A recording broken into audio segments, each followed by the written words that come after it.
Well, howdy, howdy, howdy, y'all. Teresa here. And the critters. Gotta find my thing. The weather here. It is December 17th, 2016. It is Saturday at 5:25 p.m. Move my headphones out of the way. I've been using those. I had those on when I was back folding up laundry and everything earlier. It's 71 degrees right now. Real feel is 69. High was 75. The low will be 66. So we have the air conditioner on right now. And back in Wyoming, it was like 22 below this morning. So still 2 below right now. It's crazy. And they got like 1.5 feet of snow. Really bad driving conditions. No thank you.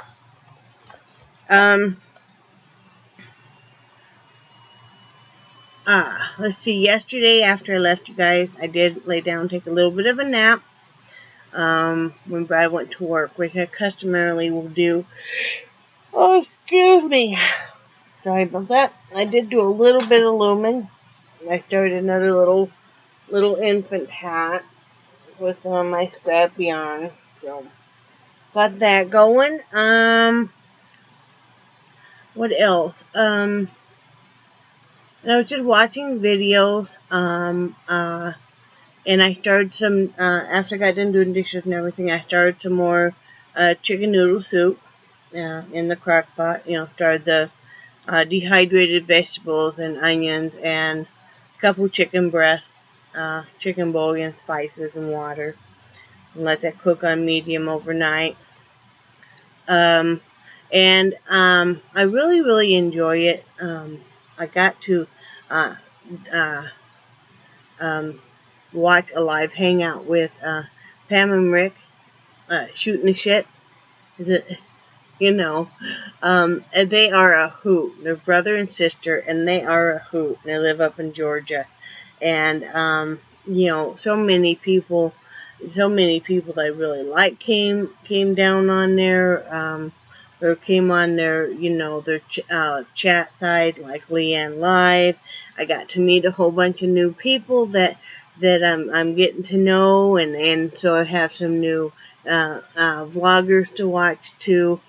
And that really, really, really means so much to me, because you guys are really like my lifeline. You guys, I was telling my husband today, I'm getting such a nice group of friends and stuff that I can visit with, and it really make being home alone in the evenings and stuff not near as lonely. Good conversations, a good time, and stuff. And I really, really appreciate everybody who takes the time to make vlogs and takes the time to do live hangouts and stuff. And it's just so nice. I hope to do more of that. And then today, of course, we finished the soup, took the chicken breast out and I shredded it. It was just falling apart anyway. We cooked up some noodles to put in with it, and because I'll eat on that all week long for my dinner. Because you guys know that we cook one big meal a day, and I usually cook that. Well, I do cook it before Brad goes to work. And, unless he's working day shift, then I'll cook it that evening. I've gotten where I really actually prefer to cook that bigger meal at lunchtime. Because, toward the evening, you're getting tired and stuff. And you want to kind of relax some. And I always have a ton of work to do in the evening, usually anyway. So today, before I made the main meal, I did, was it before or after? It was before. I gave Missy a really good bath,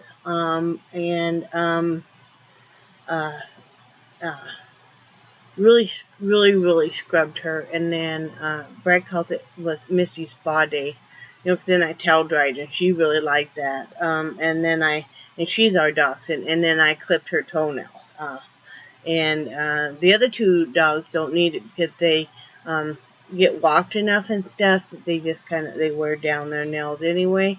But so got her all done, and then I made homemade chicken tenders, and we had a broccoli and cheese noodle mix, and then we had I sliced up some fresh a cucumber and some tomatoes. So, and that's nice because it's really nice if when I'm cooking that bigger meal, if there's enough left for Brad to take to work, and that's what he took to work was the leftover chicken tenders and the leftover cucumbers and tomatoes. What else did I do? Let's see. Brad went down and folded laundry, he did laundry. Could have did a couple loads of laundry, or maybe it was just one load. I think it was just one load. And then I went and folded it all while he took Charlie out for a walk. And redid my bed and everything. Put down. I use half my bed, and then the dogs use the other half, and I have kind of beds made for them on the bed. I know it's hard, but specific blankets and stuff, so they're comfortable and everything. So, was putting down fresh ones and everything, freshening everything up. And then when I get off of here, I have to clean house. I need to dust and vacuum and windows and all that fun stuff. I got a ton of dishes to do because when you cook from scratch a lot, you always have a lot of dishes. And so I have the dirty crock pot, and I have the dirty electric skillet and stuff. So, yeah, that'll be a while. And then I'm hoping that I'll get to it. I should. Later on tonight, I want to make Rice Krispie treats. But I bought the stuff for it. I've really been wanting to make those for a couple of months. And I have this horrible peanut butter that we bought. We bought some honey roasted peanut butter. No, it's not. So I'll probably put some of that in the Rice Krispie treats. Normally I don't cook stuff like that, but it is Christmas time, and so I'm going to make some of those. And gotta have a little bit of Christmas. And every time I make Rice Krispie treats, it reminds me of my grandmother. My grandmother, they're the ones that own the Bona, my grandparents. My grandmother, she didn't do a whole lot of baking. I mean, she did when she was younger and stuff, but, like if she made cookies, it would just be the slice and bake one. Usually she bought the Chips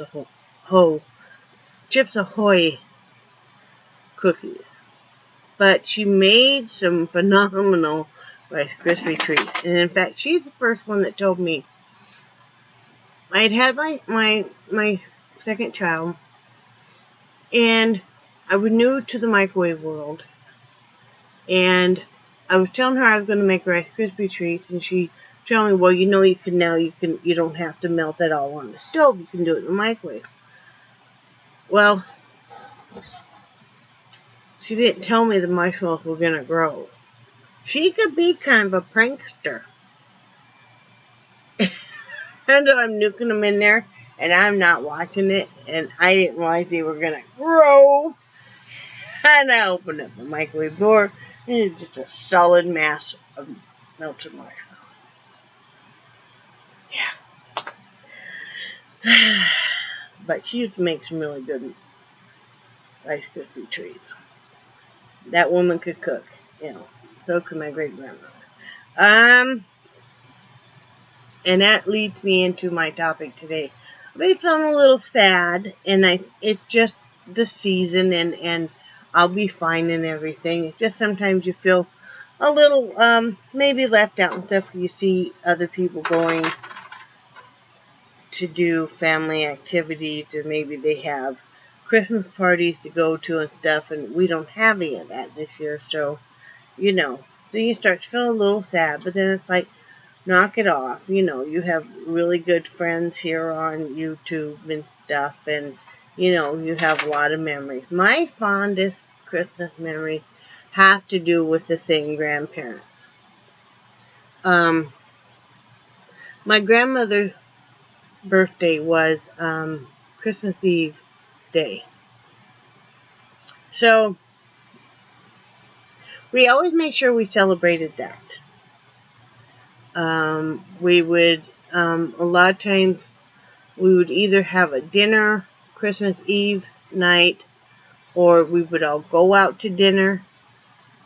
And then we would try to have some kind of a cake and stuff, you know, to celebrate her birthday. But my grandmother always made, it was always a tradition, and I think maybe it comes a German tradition, or maybe it was just within my family, that they would open up Christmas gifts on Christmas Eve.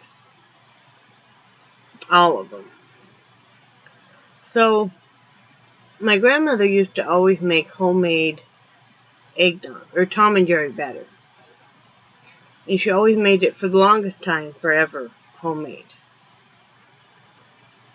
You know, and that's what everybody had on Christmas Eve night.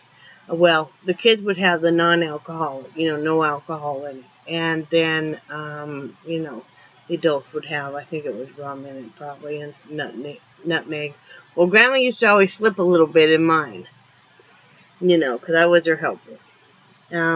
But she did the most fantastic trees. They had kind of a front, and it was all enclosed, front porch area, as part of their front room. And she would have the biggest foliage trees, and they were fake trees. And she would have a ton of lights on these trees and ornaments. And I mean, and she always decorated her tree herself, and she must have spent the longest time on this tree, because she wanted it to look magical for all of us kids. And, you know, there were 5 grandkids, so, you know, and 7 adults. So, you know, there's quite a few packages all around. And you would just be blown away. It just looked to me magical. And she always made it fun. And I mean, I can remember times going over to my grandparents' house, and sometimes maybe my aunt would play the accordion, or my grandmother would play, she had an electric organ. So she might play that, or they might be dancing the polka, you know, and it would just be a lot of fun. And then, you know, finally, later in the evening, we would all get to start opening up gifts. And, you know, my grandmother was known for spoiling all of us grandkids, and it was always so much fun. And, you know, my great-grandmother would come up from downstairs, because she always lived downstairs. You know, I just remember just how wonderful it was. I mean, it just felt happy and stuff. It just, you know, and then,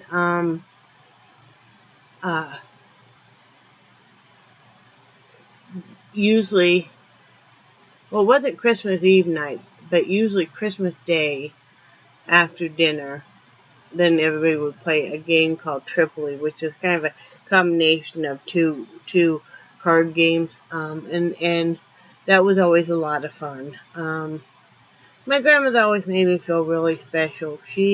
I could always count on my grandmother to give me a hug and to hold me, and she would hold me on her lap, and she's the only one to ever held me. And she'd put one of my great-grandmother's homemade Afghans over the top of me, and she would be rocking, and, you know, and I would fall asleep there, and, you know, God rest her soul.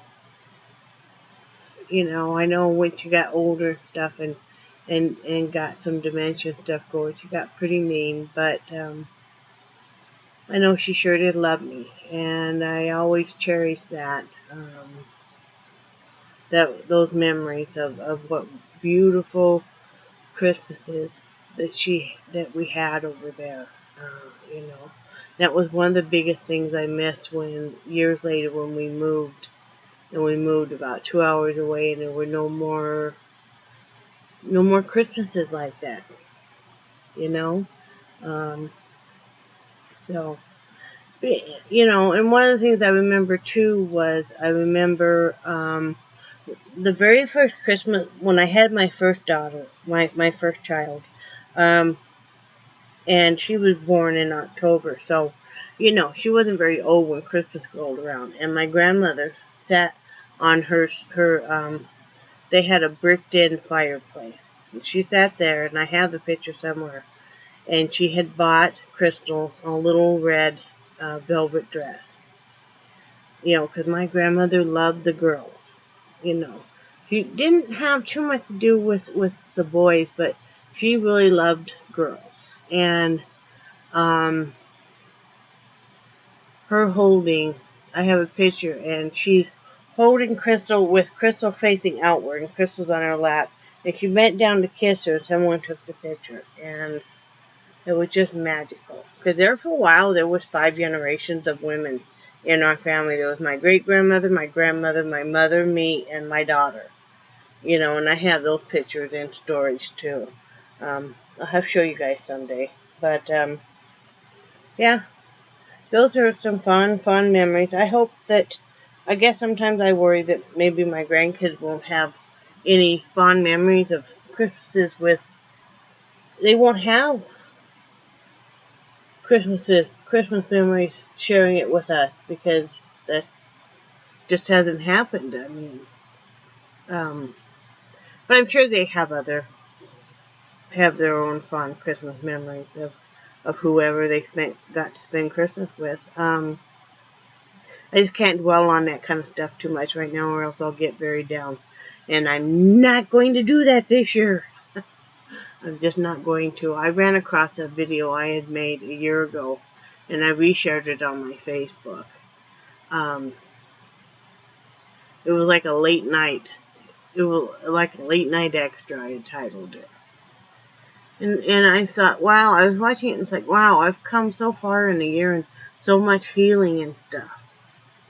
You know, and, you know, I really have. I mean, I've always going to have a lot of work to do on myself, but I have come quite a ways away. So, you know, it's getting better.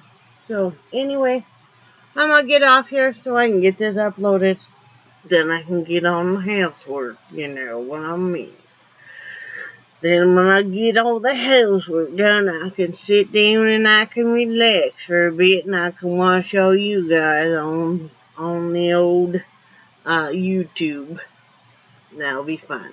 So, anyway, I hope everybody's having a great weekend, and I hope that you're not too stressed out about the holidays. We still have to finish up a bit of shopping on the 22nd.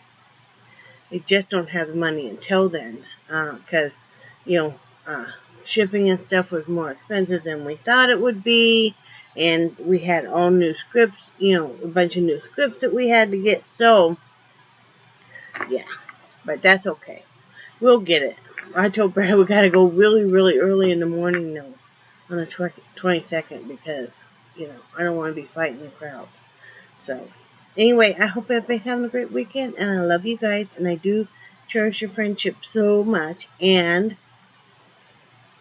I think you guys are awesome, and I will talk to you tomorrow. Bye.